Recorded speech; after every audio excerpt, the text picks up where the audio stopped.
Hello everyone and welcome to the latest audio issue of the Shape Journal. This issue has been released to mark the centenary of Lenin's death and begin the vital rehabilitation of his work, not just politically, but in other key fields such as the philosophy of science, in which Lenin made an important but little known Marxist intervention. We're going to kick off the conversation today with a provocative statement that there has been little or no real progress in 100 years. That Marxists have failed to continue the work started by Marx and Lenin, and that this has led to a philosophical stagnation across the board with wide-reaching effects. I've got Jim Schofield here with me today. He's a physicist, researcher, and Marxist philosopher, and alongside his interview, the issue will publish several of Jim's recent tapes that are related to this topic. But I'd like to bring in Jim now and talk about this provocation. What do we mean when we say that there's been no progress made since Lenin's death? That's a statement that's likely to annoy everyone, isn't it? Particularly contemporary Marxists. It's certainly quite a big statement, isn't it? Well, it is. Yes, it is a big statement. And there's been lots of people who profess to be Marxists and who make analyses. And some of them are new, they make new analyses. But the point I'm making is that the underlying basis of Marxism, which was developed originally by Hegel, who was a philosopher, an idealist philosopher, and understood that the most important thing that happened in reality was change, and that you had different kinds of change.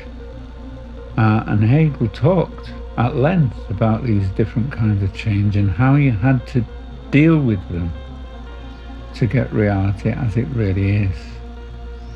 And he noted three that were important. The first one was what you might call just quantitative change, where things change in amount, get louder or softer or sweeter or something or other. The second was when you get two different things happening independently of one another, but because they're in close proximity,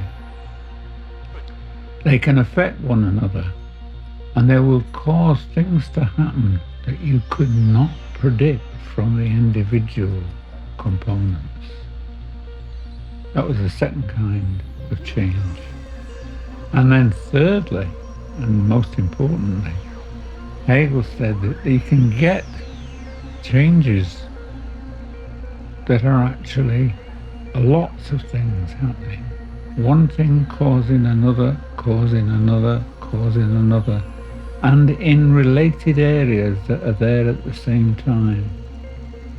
And these things, these changes, can become kind of avalanches of change and lead to the creation of the wholly new.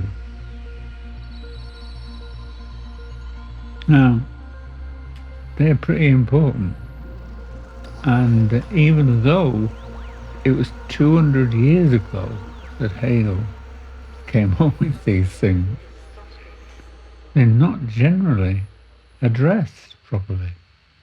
But there was a follower of Hegel called Karl Marx, who was very, very impressed with these ideas of change. And being a historian, more than almost any other discipline you care to mention, he was dealing with things that didn't stay the same. Most things change over time, and he'd be just the man to see them, being a historian. So he began to apply these ideas of change, the third kind of change that Hegel found. And it was completely revolutionary to do so. Revolutionary not only in technique, but because it explained a kind of event that was happening in history and changed things amazingly. And that was social revolutions. He was the first person to be able to address changes in social revolutions. And don't forget, social revolutions are amazing things. They completely change the situation radically. And it goes off on a new path once it's happened. Now, he applied this mostly in history, but he extended it beyond that over many, many, many years. But nevertheless, it took about 60 or more years with no changes taking place until the Russian called Vladimir Ilyich Ulyanov, who is normally known as Lenin, started trying to do the same thing with politics. And Lenin definitely realized there was a lot more to change than these three. And he began to radically change what had become known as Marxism into something much more profound than even Marx had made it. Now, he only lived until 1924, Lenin, and he didn't by any means complete the job. He made a profound contribution. And ever since then, people who call themselves Marxists or even Leninists only go as far as Lenin did. Nobody has taken these developments further. Nobody. And they happen in everything you can mention. The whole point about change is that it has tempo. It can change, things can change very slowly, or they can change more quickly, or they can change extremely dramatically.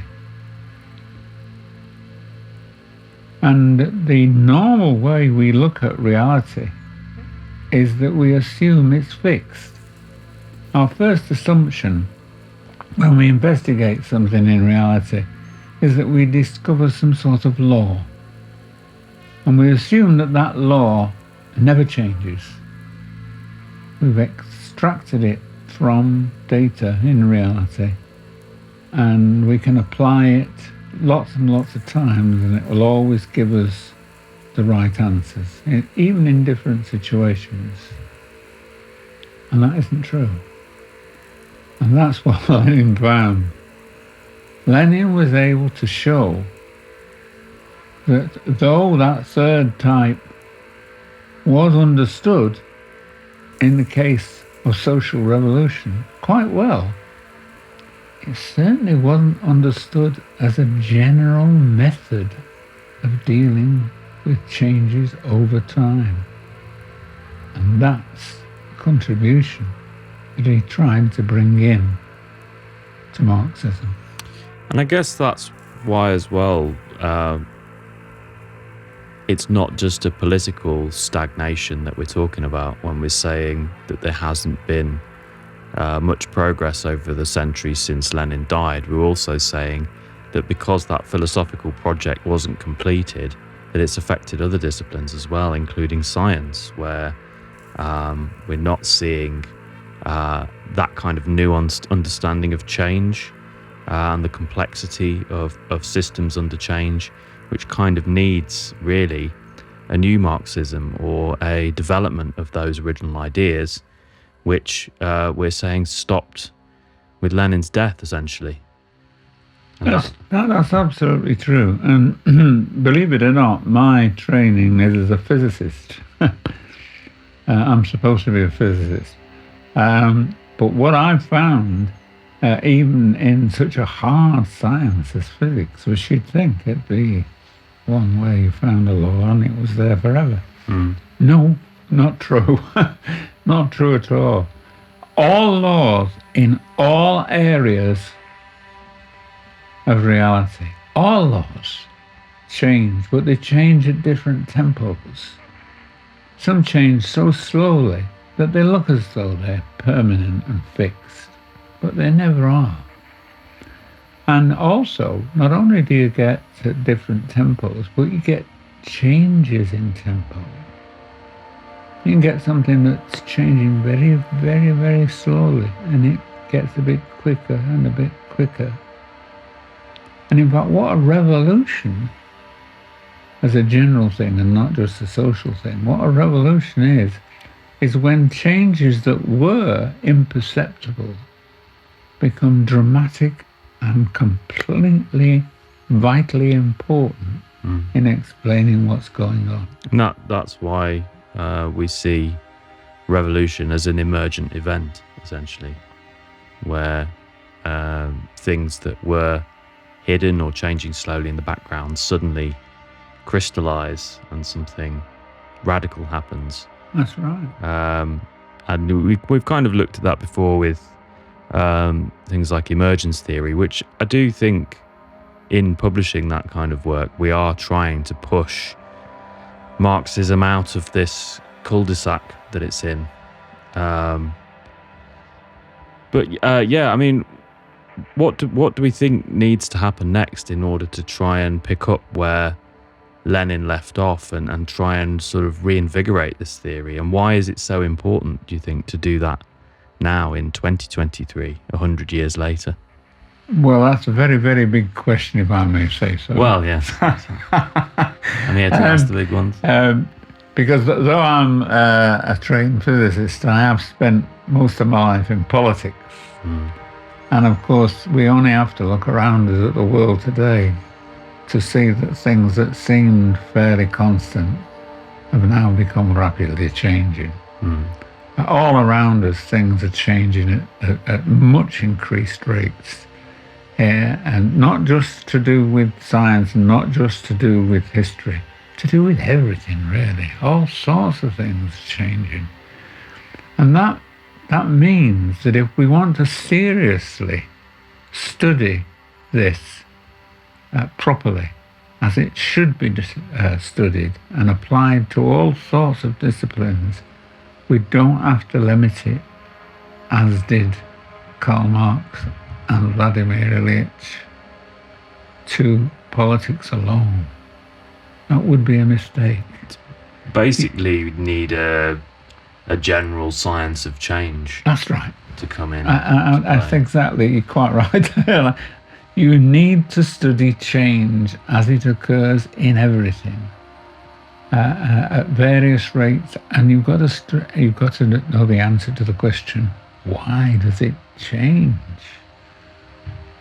Why, for a long time, does it look as though it's constant, and then begin to change, and in the end, change so dramatically that there's consequences all around, and you get a revolution.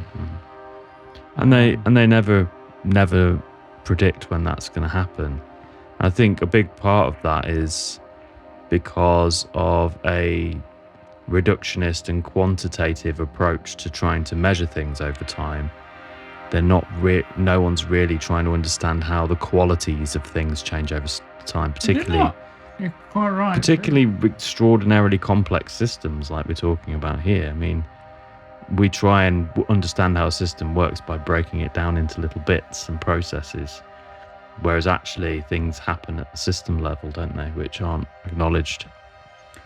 All the really important things happen at the systems level, not at the bits and pieces level.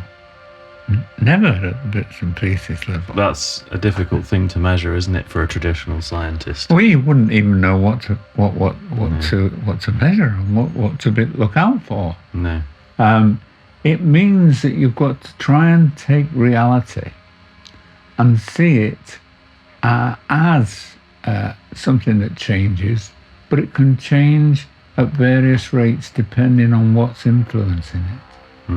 And then you've got to say, now what will make those influences change in their effect? And the amazing thing is, it's not just a simple thing like saying those changes get bigger. No, it's never that. it's always the relationship with lots of other things that are happening simultaneously.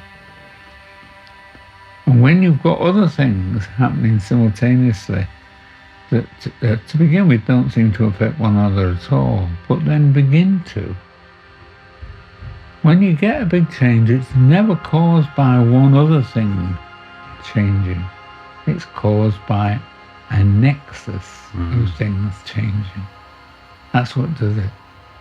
So, as you said earlier, one has to consider the science of change, its nature, what change is and how it can happen. And I guess from Hegel to Marx to Lenin, there was an effort by some great minds there to try and develop that science of change, but the project was never completed. And I suppose the next crucial question, if we're saying that's true and that 100 years have passed without a huge development of these ideas, why haven't we seen that development? Have Marxists failed, really, to... Well, as someone who calls himself a Marxist, I have to answer that with the answer yes. Marxists have failed. That is correct. They have taken certain aspects that someone like Karl Marx exposed, or even Lenin exposed, and they use those and they use them correctly. But they don't use it properly and widely. It's a limited way of looking at things. They look at certain handles which they consider to be the only ones that matter, and that is not the case. The number of things that contribute to a change are many and varied, and sometimes you don't know that they're going to affect things for a long period of time. They just seem to be irrelevant, and then gradually, because of other things happening that relate to them, they begin to increase in effect and finally have a significant effect in contributing towards a general change. I mean, the interesting thing about Lenin is he's probably most famous for leading the most successful revolution in human history, the 1917 Russian Revolution. But I think that sometimes colours or clouds people's understanding of his perhaps wider philosophical achievement in terms of developing these ideas and developing the idea of a science of change. I mean, one of the key books that you always refer to, Materialism and Empirio-Criticism, I think shows Lenin to be a much more subtle character than he's often portrayed, and that was basically his critique of physics, wasn't it? It was indeed. In fact, he began to believe in the beginning of the 20th century that the way that physics was being studied was wrong, and that it had effects not just in the narrow area which we call physics, but in science in general, and in all sorts of disciplines generally where change was involved. And he did a very unusual thing. He was working in a university in Russia, and he decided he was going, and it was in philosophy, I think, but he decided to go to the Centre of World Physics, which, believe it or not, at that time was Britain. And he left Russia and went to live for a year in Britain, where he talked all the time to physicists about their way of studying physics. And he got something out of that, but wasn't enough. So he went to the other centre of world physics, which was Germany. So he went to Berlin and talked there to physicists. And it was only after 2 years, I think it was 1908 and 1909, that he sat down and wrote his book, on physics. And of course, all the time, he wasn't just thinking of physics, he was thinking of change more generally. But he knew that the hard sciences, as people call them, was the tail that wagged the dog, and made people think that a lot of things were fixed and other things changed at a regular rate and didn't vary and so on. That is never the case, was what Lenin was beginning to understand. Now here's the point. He was the only one to do this. Just Lenin, nobody else. And in his party in Russia, which was something like the Social Democratic Party, there was a big split. And part of them agreed with Lenin, and another number didn't. And they called the main part that agreed with Lenin Bolsheviks, which means majorityists. And they called the other part Mensheviks, which means minorityists. And the leader of the Mensheviks was Leon Trotsky. And so there was a lot of enmity between the two wings of the revolutionary movement, which wasn't really sorted out. And in fact, it was shown by 1917. Because in April of 1917, Trotsky, who had a lot to do with the people who were studying military ideas, and he used to go there and talk to them. He came out with various theories, but he was based in the capital of Russia, what was called St. Petersburg or Petrograd. It was the capital. And a lot of people who lived there were workers, working class people, working in factories and so on. Most of Russia didn't have factories. It was a peasant country. So what came out of that work with Leon Trotsky and the people in this barracks was based upon working class ideas, and it didn't seem to mean anything to most of the people in Russia. It was based on classical Marxism, really, wasn't it? Yeah. And perhaps what you might think of as a fixed or dogmatic interpretation of Marx, whereas Lenin, who was always looking for the bigger picture and the generalist science of change, saw that you couldn't just religiously apply Marx's ideas to this new situation. You had to take the core principles and develop them to the new situation, and that's why Lenin is someone who pushed Marxism forward and Trotsky isn't. Interestingly, though, Lenin didn't convert his side of the party to his way of thinking. He didn't do that. No. What he used to do, he used to use his way of thinking to come up with analyses, and it was the result of his analysis that would win over the party. It wasn't his method. He didn't explain this method that we're trying to talk about here. No. He just explained the results. Marxist Leninism is still something of a black box in that sense. We don't really know what he was thinking.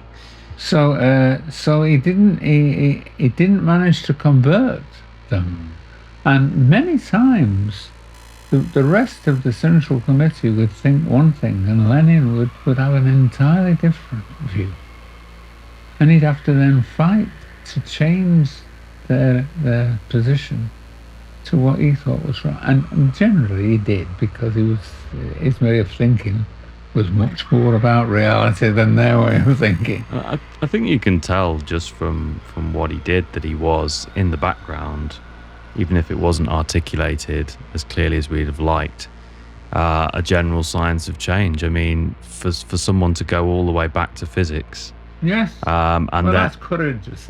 Courageous. but then also apply these more general approaches in an active revolution and largely succeed on those fronts and carry the revolution through, shows that he was a master at trying to apply these kind of ideas on the fly. But I don't think he'd agree he was a master. No. The point which you've got to remember, the revolution took place in 1917, and by 1924, Lenin was dead. He didn't have very long from the successful revolution in Russia to his death to develop a means of training everybody in the new Marxism. Well, I know, but I think because a method wasn't left for either those people in Soviet Russia or for us today to build on Lenin's ideas, that we do feel like we're maybe without a paddle in this stream. Well, it's taken me a long while to get to this point. As I say, I'm supposed to be a physicist and spent most of my life first as a teacher and then as a lecturer in universities. But it was only latterly in my career that the philosophy of science and the philosophy of politics, the philosophy of change began to loom large. And for most of it, I still didn't know how to do it, you know. It's taken me until my latter years, I mean, I'm now in my 80s, to begin to see what I think Lenin had a kind of a handle on. But mine is wider than Lenin attempted. He had it hard enough to conquer the whole of physics and politics as it was then. But in order to take things further, the whole science of change over everything has to be included. It's a very, very much wider topic than was possibly in the hands even of Lenin. I mean, do you think, as well as Lenin not leaving us enough breadcrumbs to follow, obviously because Lenin was one of the few people to lead a successful Marxist revolution and changed the entire world, let's face it, in doing so a century ago, or more than a century ago now, that was also a barrier to this development, because the last thing the vast majority of people, ruling people on the earth wanted was for Lenin's ideas to be developed much further. I mean, we don't want any more successful revolutions, thank you very much. So let's make sure that Marxism gets revised as it was. And it was. And Lenin is demonized as he was. And we don't get the science of change that we were promised. Because not even in places like Russia. No. And China. Well, but I mean, the thing is, as well, is if you're looking at someone like Stalin and his legacy, if your position then is to shore up power and create a new stability, you perhaps don't really want to be investigating the science of change too much anymore. You want to be following a nice set of dogmatic rules, which you can call a new Marxism. And well, you picked the man who definitely did that. Well, yeah. Joseph Stalin definitely did that. But that's a misunderstanding of how you might maintain a stability anyway. In order to stabilize something, you have to understand change. Otherwise, you won't understand why your stability fails. I think so. So what has got to happen now is that there's got to be a series of things on the internet and in universities and so on, lectures and so on, to demonstrate that there's something called the science of change, the study of change, dynamic change.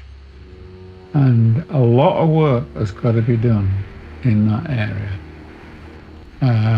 It shouldn't be separated from politics, because the great plus about politics is that when you apply it there, you do change things. It's not just a mechanism that you make a bit more efficient in a particular area at all. You actually use it to transform things. And I think as well, if a serious attempt at these things is going to be made, then Lenin's legacy needs to be revisited, and the quality of his work needs to be understood and critiqued from a modern position, which isn't being done, is it? No. I mean, I've tried to do it over the last 20 years or so, but it's just been, as far as I can see, me, and I don't think that's been sufficient. So what if we were going to rewrite Lenin's legacy in 2024? What would our closing statements be? What would we say is the thing that we should take from what Lenin achieved to go forward? What was his main contribution? Well, I think the route he took was a good one. You should start with politics, because that is a very dynamic thing. It changes faster than most things, does it not? And but you should always not keep the thing within the limits of the sort of things that are discussed in politics. Mm-hmm. But you should allow all subjects where change is involved to throw a light on how changes come to be.